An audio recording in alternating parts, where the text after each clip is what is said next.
ಅವರಿಗೆ ಮತ್ತು ಅತಿಥಿಗಳಾದಂಥ ಡಾಕ್ಟರ್ ಶರಣಪ್ಪ ಮುಡ್ವಿ ಮತ್ತು ಏನು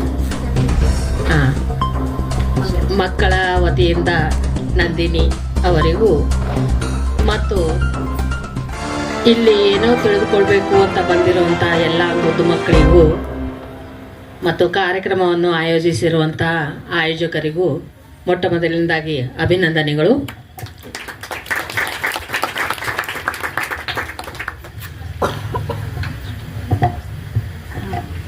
ಕಿಶೋರಿಯರ ಮೇಳ, ನೀವೆಲ್ಲ ಕಿಶೋರಿಯರಲ್ಲ? ಕಿಶೋರಿಯರಂದ್ರೆ ಏನು? ಮಕ್ಕಳ ಮಹಿಳೆಯರ?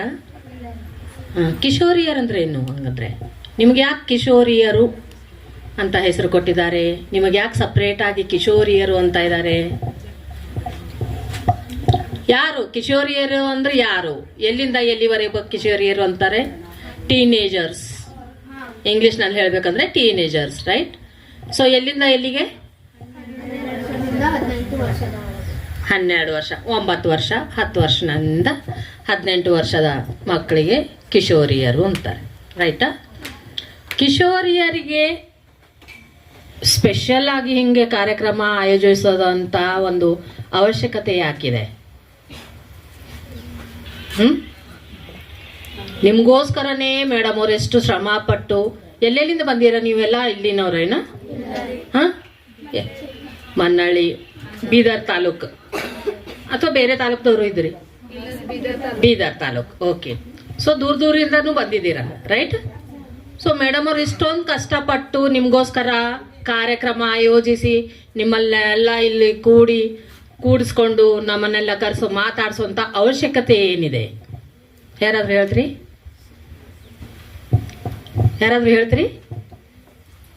ಏನ್ ಹೇಳ್ಯಾರ ನಿಮ್ಮ ಮೇಡಮ್ ಅವ್ರು? ಯಾಕೆ ಬರ್ಬೇಕಂತ ಹೇಳ್ಯಾರ?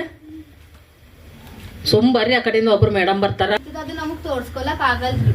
ಇಲ್ಲಿ ಮೀಟಿಂಗ್ ಬಂದಿ ನಾವು ನಮ್ದು ಒಂದ್ ರೈಟ್ಸ್ ಅದ, ನಾವು ಯೂಸ್ ಮಾಡ್ಬೇಕು ಅಂತ ಬಗ್ಗೆ ಕಲಿಸ್ಕೊಟ್ಟಾರ. ಇದು ಒಂದ್ ಕಿಶೋರಿಯರ madam. Okay okay, very good. ಮತ್ತೆ ಯಾರಾದ್ರು? ಸರಿ, ಮೊದಲಿಂದಾಗ ನಾನು ಏನು ಹೇಳ್ತೀನಿ ಅಂದರೆ, ಕಿಶೋರಿಯರಿಗೆ ಯಾಕೆ ಇದು ಅವಶ್ಯಕತೆ ಇದೆ?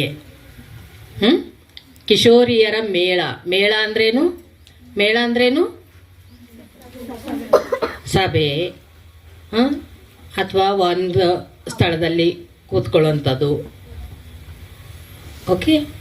ಸೊ ಇಲ್ಲಿ ಏನಾಗುತ್ತೆ ಅಂದರೆ, ಈ ಸಮರಸ NGOs ಎಲ್ಲ ಏನಾಗ್ತಾ ಇದೆ ಅಂತಂದರೆ, ಕಿಶೋರಿಯರಿಗೆ ಸಬಲೀಕರಣ ಮಾಡಿಸ್ಬೇಕು, ಅವರಿಗೆ ಶಕ್ತಿ ತುಂಬಬೇಕು, ಅವರಲ್ಲಿ ಉತ್ಸಾಹ ತುಂಬಬೇಕು, ಅವರಲ್ಲಿ ಧೈರ್ಯ ತುಂಬಬೇಕು ಅಂತನ್ನೋ ನಿಟ್ಟಿನಲ್ಲಿ ಬೇಕಾದಷ್ಟು ಸಂಘ ಸಂಸ್ಥೆಗಳು ಕೆಲಸ ಮಾಡ್ತಾ ಇದ್ದಾವೆ.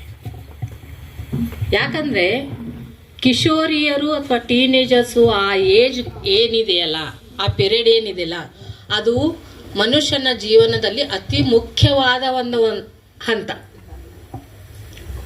ಮನುಷ್ಯನ ಭವಿಷ್ಯವನ್ನು ನಿರ್ಧರಿಸುವಂಥ ಹಂತ ಅದು ಕಿಶೋರಿ ಅನ್ನೋದು. ಆ ಏಜ್ ಗ್ರೂಪ್ ಏನಿದೆಯಲ್ಲ, 9 ರಿಂದ 18 ವರ್ಷ ವಯಸ್ಸಿನಲ್ಲಿ ಮಕ್ಕಳಿಗೆ, ಆ ವಯಸ್ಸಿನಲ್ಲಿ ಪ್ರತಿಯೊಂದು ಡ್ರಾಸ್ಟಿಕ್ ಚೇಂಜ್ ಆಗೋಂಥ ವಯಸ್ಸು. ಅದಕ್ಕಿಂತ ಮೊದಲು ಮಕ್ಕಳಂತಾರೆ, ಅದಾದ್ಮೇಲೆ ದೊಡ್ಡವರಂತಾರೆ. ಮಕ್ಕಳವರೆಗೂ ನಿಮ್ದೇನು ಮಾಡಿರ್ತಾರೋ ಆಕ್ಟಿವಿಟಿ ಅದೆಲ್ಲ ಮಕ್ಕಳಪ್ಪ, ಚಿಕ್ಕ ಮಕ್ಕಳು ಅಂತ ಬಿಟ್ಬಿಡ್ತಾರೆ. ದೊಡ್ಡವರಾದ್ಮೇಲೆ ನೀವು ಕಲ್ತಿಲ್ವಾ ಅಂತಾರೆ. ಅದಕ್ಕಂತ ಕಲಿಯೋಂಥದ್ದು ಅಂದರೆ ಮುಂದಿನ ಬದುಕಿಗೆ ಉಪಯೋಗವಾಗುವಂತಹ ಕಲೆಗಳನ್ನಾಗಲಿ ವಿಷಯಗಳನ್ನಾಗಲಿ ಕಲಿಯುವಂಥ ವಯಸ್ಸು ಇದು ಕಿಶೋರಿಯರ ವಯಸ್ಸು.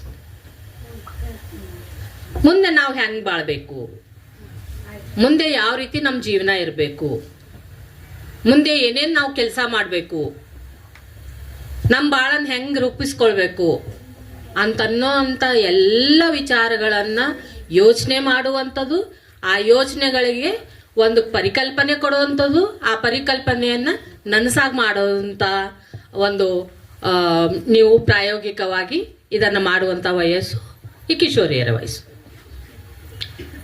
9 ವರ್ಷ ಆದ ತಕ್ಷಣ ಕಿಶೋರಿಯರ ವಯಸ್ಸು ಸ್ಟಾರ್ಟ್ ಆದ ತಕ್ಷಣ ನಿಮ್ಗೆ ಏನಾಗ್ಬಿಡುತ್ತೆ ಅಂದರೆ, ಫಸ್ಟ್ ಆಫ್ ಆಲ್ ಆಗಿ ಗೊಂದಲ ಆಗಿಬಿಡುತ್ತೆ.